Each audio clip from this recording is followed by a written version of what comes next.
We're going to talk about common objections, right? And sometimes that objection is not something that you run into in your menu presentation as much as it is the first time you meet your customer. Now, in F&I Nation, okay, first off, let me back up. If you're not already a part of F&I Nation, you should definitely join. This is a forum that we put together for finance managers where you can ask questions, right? Or you can answer questions. It's a great, place for a lot of finance managers to come together and share, help, right? And that's something that we're creating here with F&I Nation. But the question asked today was this: what are some of the things a customer has told you prior to your presentation? I love it when they come in and tell me they want the VSC. Now, of course, that's great, right? Somebody says, I want a product. As a finance manager, when I'm sitting behind the desk, that excites me. I'm like, I'm already starting with them wanting a product. They already see the value in it, right? So that's something that's very easy for me to, build value on top of as I talk about my other products. Now, I open these up. I want people to write back and tell me what they've run into. And it seems to be a common thing that's happened here, right? So we'll go down into the comments. And the first one was, I don't need it. The second one is, nope. This is one of my favorite. I'm all set. I definitely want Gap.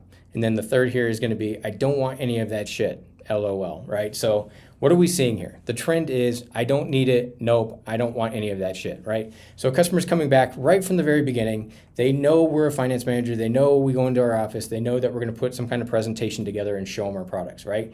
So right away, the customer's got their guard up. They're defensive. They're telling you, don't try to sell me this stuff. So how do we approach that? How do we make that make sense? Now, in this section of basically building value, I'm going to focus on a couple things, right?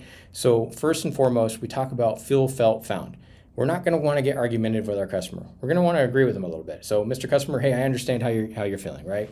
I've had a lot of customers tell me they don't want the products I'm selling. They don't see value in it. They don't understand and they don't care. They don't want to get down that road. And I get it. I understand that. Hell, my father was the same way. He came in my office, and I'll tell you what, if anyone's ever beat me over the head, that was that man. He is stubborn, right? But let me tell you something. I took a couple minutes. I didn't try to sell him anything. I just explained what the product was, right? I just explained how it worked, who the company is, the advantages of the company that we're partnered with, and why that's so important. Right? And if you guys would give me just a couple minutes, again, it's important because I do need to go through and disclose these products to you, but I want you to understand I do see the value in these and the convenience and the time that they're going to create for you. So if at the end you don't want it, totally get it. Not something we're going to do a hard sell on you at all, but I do want you to see the value in these products. Is that fair? And then in doing so, the customer will then at least open up. The idea for me is this: if a customer is going to tell you no, especially before we get into our menu presentation, we kind of are disarming them for our menu presentation, because if they say no at the menu, it's harder to break them down. But if we get the no out up front and we talk to them about, hey, we're just going to go through these products and build value. I'm not trying to sell you anything. My job is just to present these options to you, right? The idea is that I'm educating the customer, right? I'm bringing that product knowledge to them. And that's the truth. As a finance manager, we need to be product knowledge experts, right? I've said in the past, a ninja. We need to be the ninja when it comes to product knowledge. And there's a lot of truth to that. The more we know about our product, the more intelligently we can talk about it, the more that's going to come off as not just polished to our customer, but how we see the value in that product. I think that's massive. So again, disarm your customer, right? I understand how you feel, but let me tell you something. I've gone through this in the past, and what I found was, okay, that when I show everybody these facts, when I go through what the key benefits of this contract is and what they offer, okay, I'm not even going to talk to you about price. I just want to show you what these contracts are and how they can protect you. Okay, a lot of times, a lot of my customers, including my father, right, will buy these products, right, because they see that value. Now, again, I'm not going to try to sell you. I just want to educate you on what these products do.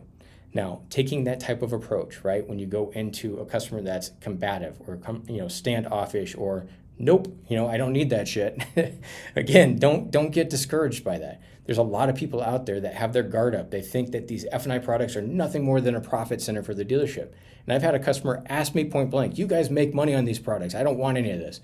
And I'll tell them, sure, yeah, the finance products are profitable for the dealership, but in the end, they're far more profitable to you. The moment you start using these products, they're going to pay dividends for you tenfold, right? So the idea is that we protect you so that you don't have some massive unknown expense that's going to come up down the road. You're protected and you're ready for just about any situation. Anyway, guys, we're going to talk about a lot of different objections, but this one again is as we go out, we're talking to our customer. Maybe it's on an interview, we get in front of them for the first time and they start putting their guard up. This is a great way to approach it with your customer.